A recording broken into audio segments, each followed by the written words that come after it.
ডিমের ডাঁটা, ওটা তো তোমরা চেনো, ডাঁটার সাইজগুলো রাখো কত সুন্দর। আর এই হলো আলু, ডাঁটা আলু আজকে একটা রেসিপি বানাবো। তো আমি কীভাবে কাটছি তোমাকে দেখতে হবে।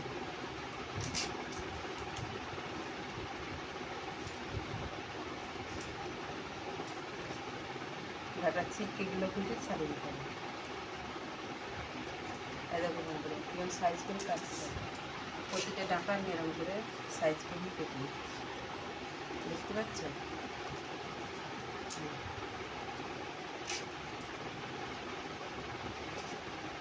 খেতে কিন্তু খুব টেস্টি হয়, জানো তো বন্ধুরা। তোমরা আগে ঘরে তোমরা এই জিনিসটাকে বানিয়ে দেখো যে কেমন লাগছে, তখন আমাকে বলবো। এটা কিন্তু শুদ্ধ নিরামিষ করবো না, আমিষও হয়, আমি শুধু এই নিরামিষ করবো। দেখো বন্ধুরা, নুনটা ঢেলে দিলাম,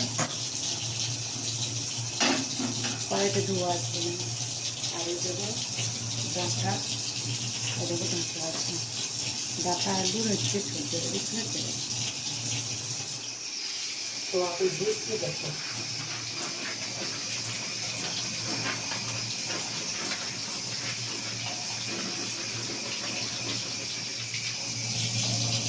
পরিষ্কার করে দিয়ে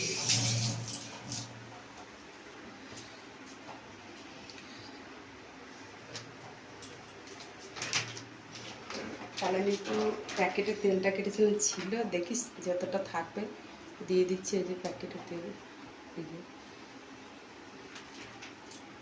ফেলে দেওয়া হলে এবারে আর একটু দিতে হবে, তেলটাই হবে না। এই যে দিয়ে দিলাম তেল, অল্প করেই তেল দিলাম, বেশি দিন না কেন, অল্প তো সবজি আছে তো সেই জন্য অল্প করেই দিলাম।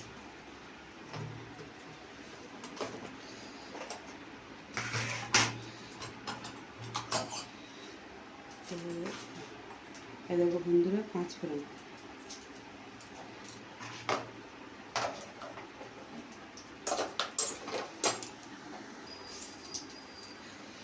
দেখো বন্ধুরা আমার কিন্তু দেখো 5 ফোড়ন তেলটা কিন্তু হয়ে এসছে, এই জন্য আমি দেখো ছাড়ছি।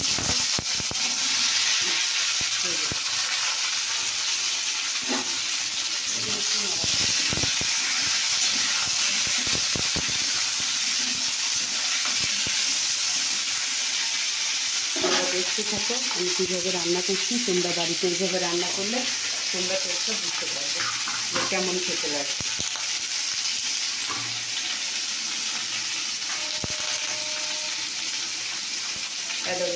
পরিমাণ মতো কিন্তু আমার হলুদ দিচ্ছি,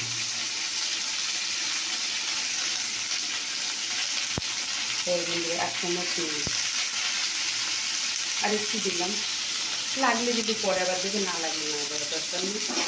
তো ওটা এখন মাছ করে রাখতে হবে।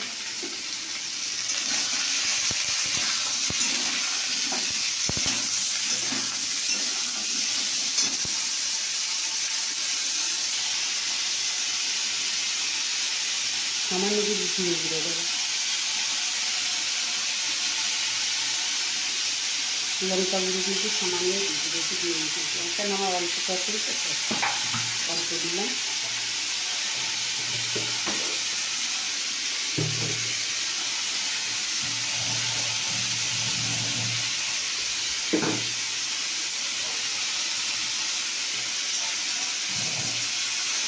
ডাইরেক্ট কল থেকে জল দিচ্ছি, এটাকে পরিমাণ করে